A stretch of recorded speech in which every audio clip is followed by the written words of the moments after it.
Hi, everyone. We're just going to wait a couple more minutes before we get started.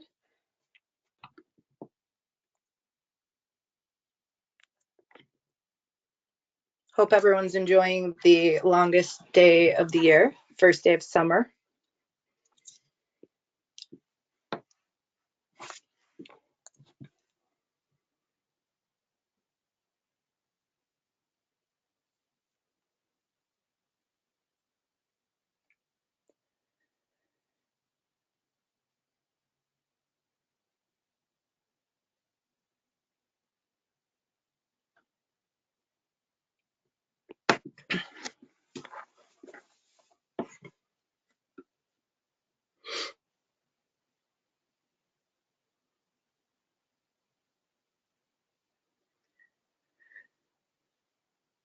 Okay, so here at Person-Centered Services, we always start with our mission, vision, and core values. So our mission is to connect people to the care, support, and opportunities that maximize their quality of life. Our vision is a community where all people lead fulfilling lives. And our core values are people, integrity, and trust.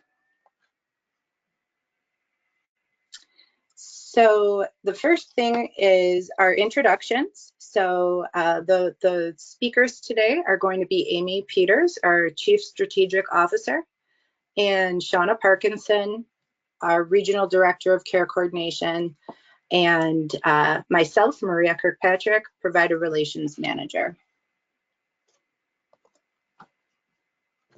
We're going to today, the topics that we're going to be doing are just reviewing the ADM, the OPW Care Management Remote Technology Telehealth Service Delivery.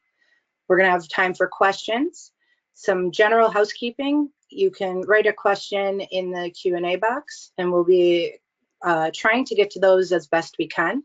If we do not get to your questions, we will be sending out an email to the participants with some answers to the questions that we might not be able to get to. Okay.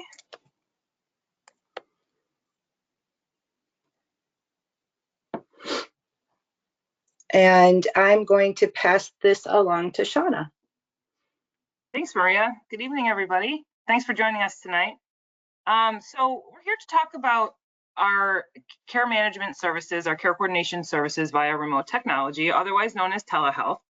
And prior to the pandemic, care coordination, all of our services happened in person, face-to-face. We had face-to-face requirements, if you all recall, that were quarterly or monthly in some cases, or in some cases more often than that. However, when the pandemic occurred, we were forced to look at things differently and forced to have to pivot and find ways to still deliver the services in a way where we could continue to provide active care coordination, monitor health and safety. And as a result, it led us to being able to deliver services remotely using technology, or using telehealth, as we call it. And now, since we are moved on from the pandemic, we realized that there were some efficiencies and some good things that came out of that for everyone involved. And so as of July 1st, 2023, in a couple weeks, some care coordination services can continue to happen remotely going forward forever. So moving on to the next slide, what does this mean at a high level for the role of the person, the family, the representative, the individual receiving services? It's important to get all of the information, to ask questions and discuss with your care coordinator what this means for you, so that you can make an informed choice about using remote technology for some of your in-person care coordination meetings. There is a point a little later on, but I just want to share that all of you will be receiving a letter in the mail with all of this information that we're covering tonight, so you can read it and get a little more in depth with some of this information. And so secondly, it's important that you ensure that you have the proper equipment and the privacy needed to utilize remote technology for some of your in-person care coordination meetings. We want to keep everyone's information safe and secure, and so having the right tools to do that is very important. And then finally, it's important that you confirm or discuss your choices around using remote technology or telehealth at the annual and semi-annual life plan meeting at minimum, but this should be really an ongoing conversation that we're having all the time with our care coordinators to ensure that we're meeting your needs, and that we're also meeting the needs and the requirements of care coordination from an in-person perspective. So if you go to the next slide, that will segue to what the role of the care coordinator is in this process. So first, the care coordinator can answer any of the questions and provide any information that you request regarding remote technology options. They're well versed in this, and they are able to have good conversations with you surrounding this. Secondly, they will assist in helping the person decide and determine if they have the technology and the privacy needed to use remote technology for care coordination. Again, that's of utmost importance that we protect everyone's privacy, safety in this internet world, and that we're providing telehealth in a way that is safe and secure for all parties. And thirdly, the care coordinator is responsible for documenting in the person's life plan the choice and the details around how that person prefers to have their services delivered, whether that's in person all the time, via telehealth to the extent that is appropriate, and any changes that may happen in between the life plan meetings. It's important that the care coordinator is documenting that person's informed choice regarding receiving remote services or telehealth. So some things to think about, which are on this next slide. The annual life plan meeting must be in person, face to face, as in reach out and touch someone in person, face to face. It's very important that that annual life plan meeting occurs between the care coordinator and the person that we serve, and that is in person, physically in person. And the level of support a person may need and how much remote technology can be used is determined by each person's individual need. And there are some requirements based on their tier level, which Amy will touch on in a little bit in the next few slides, what that means. But really it goes depending on the level of support a person needs and what each person requires. And that may mean more in-person visits, or that may mean less, just depending on each individual person's situation at the time, their preference, and the conversations that occur to make sure that the person is informed and that they're making the right choice for them. If any health or safety concerns arise, care coordinators may need to see you in person more. If something's going on that requires a care coordinator to be with you in person, they're going to come more than what may be required, just to ensure that we can address any concerns or issues, especially with regards to health or safety. It's very important that the care coordinator becomes involved and gets to see you in person if the need arises. And as I said before, you will be getting a letter in the mail from us that will detail all of this information that should arrive by the end of June in preparation for this July 1st implementation of the new telehealth requirements going forward. And it's really important that you bring this up with your care coordinator and have these conversations. This is about you and your services, your informed choice, and your satisfaction. So in order to make sure that we are meeting your needs and that you are getting the services that you want, the way you want them, that you have these conversations with your care coordinator on an ongoing basis. So it's very important that you also bring it up to your care coordinator so that you can engage in these conversations and that we can move forward in a way that meets your needs and that you're fully informed and making the right choices for you.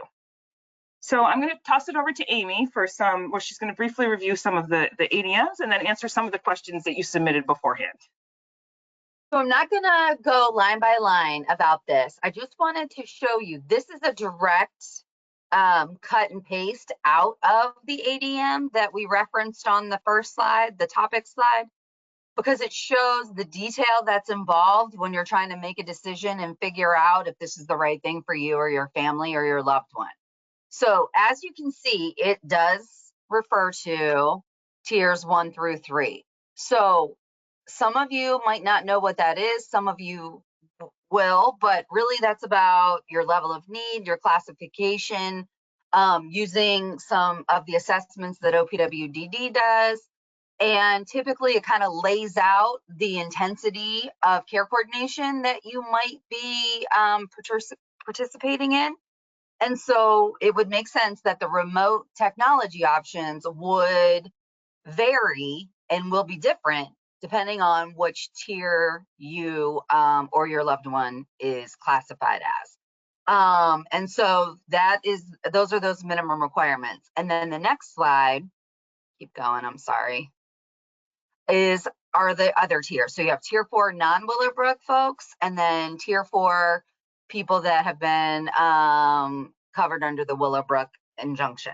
So all of that detail is there, and that's what's going to come in your letter. It's going to be presented in a more clear way. We tried to make it visually make more sense. but the actual content is exactly out of the ADM. So when you get your letter and you read it and you've looked at this webinar, you can kind of see it's a little confusing. So the care coordinators were really arming them with all of the information that they're going to need in order to be able to answer your questions. So that is really what these 2 slides were about, just to kind of show you the language and how it's laid out in the actual ADM. And then when you all RSVP'd or registered for this event, you submitted some questions. And so those are on this next slide, and we want to make sure we answer those. Okay, so the first thing is, what if I change my mind? So at any time, you have the control to say, I no longer want telehealth.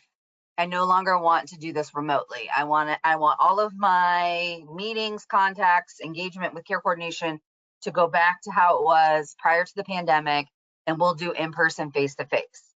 Or you can talk to your care coordinator and say, you know what, I've tried to do them all face-to-face, in person, and maybe I was thinking, maybe I'll try this remote thing.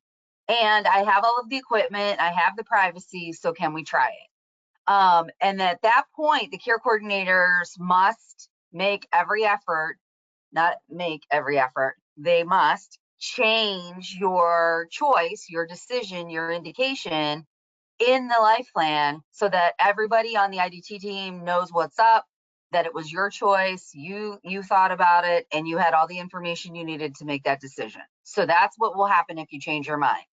It could go back and forth a couple of times. We kind of know that that's how it's going to be for some folks until they kind of get into a rhythm or really figure out what they want and need, right? They might want to try both. So it's totally built in, and all of that language is in the ADM also. Okay, what if I want to have all of my care coordination through remote technology? I'm going to hand this off to Shauna Parkinson because she has the best response ever. So as I stated before, it is required, and you saw in the ADM, that the annual life plan meeting is required to be in person, as in reach out and touch, and in person, face to face. And then in the ADM as well, this is for tier 1 through 3. And again, we're not going to get into that because it is, as Amy said, confusing. But in most cases, one more reach out and touch, in person, face to face visit is required. However, those are the conversations that you need to have with your care coordinator if it is your preference to have most of your services through remote technology or telehealth. It's important to have the conversations. It's important that you talk through your choices. It's important that you're fully informed on what this means. But with all that being said, we really will try hard to ensure that we're meeting the requirements in the ADM, which means 2 actual in-person visits per year, one of which must be the annual life plan meeting, and then the other could be the semi-annual meeting, but it does have to be another one. And those are the conversations that you have with your care coordinator in order to make sure that your needs are being met and that your preferences are being considered. Thanks, Shauna. Okay, so the next one is, how are care coordinators going to do the assessments for remote technology? So there is no formal assessment, so to speak. What there is some requirements or some things that you have to have in place in order to be able to do things remotely. And the first thing is this technology piece. It can't just be a phone call, it has to be voice and face. So you have to be able to see each other and hear each other. And so that could be, a problem for some folks if they don't have the technology, or if their signal is not strong enough where they can have that smooth communication. So that's one thing to think about. Then you've got to be able to have privacy in order to have your meetings, engagement with your care coordination in a private, respectful way. So if it's crazy and chaotic and there's no place for you to go and have a private moment for the remote, then that this might not be the best option for you, but that's for you and your care coordinator to kind of talk through. And then the third thing is, if there's what is the third? The third, technology, privacy. Oh my gosh, I know this. I want to say if there's a health and safety concern, but I know that that is not it. There's something overarching. I think it's technology and privacy. We're just going to focus on those. And then it's a conversation, and then all of that stuff needs to be documented. So it is kind of a loose assessment. It's a basic, you know, kind of verifying that some things are in place in order for the remote technology to happen.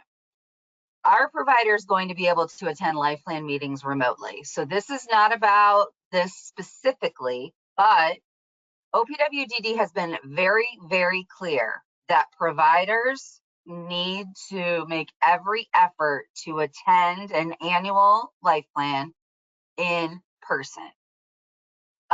There is value in being in person. There's value in that kind of camaraderie and really sitting together to make a plan and help people feel supported and all that kind of stuff.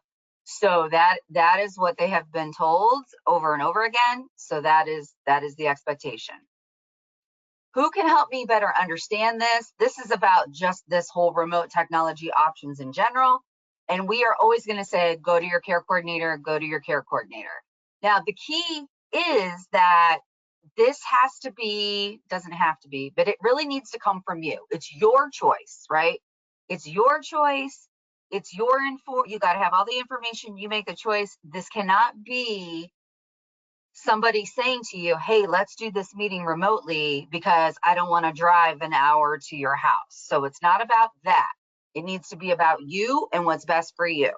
So that's why we are saying the care coordinators might not approach you about this proactively because they have heard us say over and over again, it's not about you, care coordinator, it's about the folks that we support.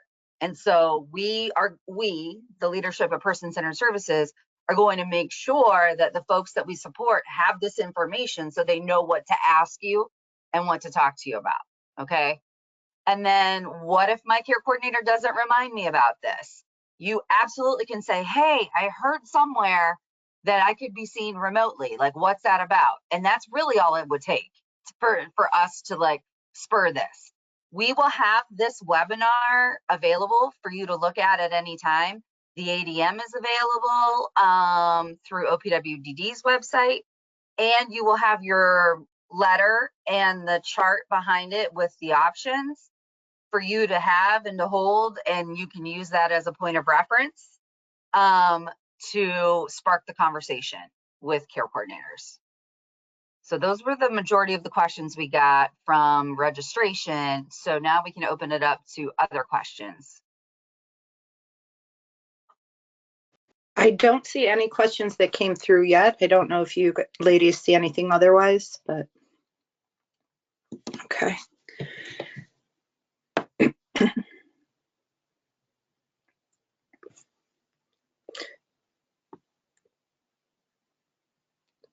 Does anyone have any questions at this point that they want? Either you could put it in the question box, or I don't know if we have the ability to unmute participants. So I think that's our only option, is in the question box.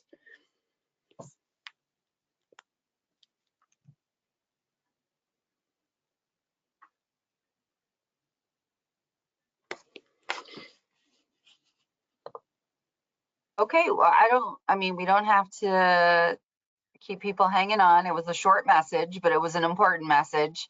Yeah. And we just want people to have all the information. So if you think of questions, ask your care coordinator. If they don't know, they'll find out and get back to you. And then this is Maria and I's contact information in case you have any broader concerns or questions. And we can always take them to care coordination too. But really, your first line of defense is your care coordinator to like really get the information.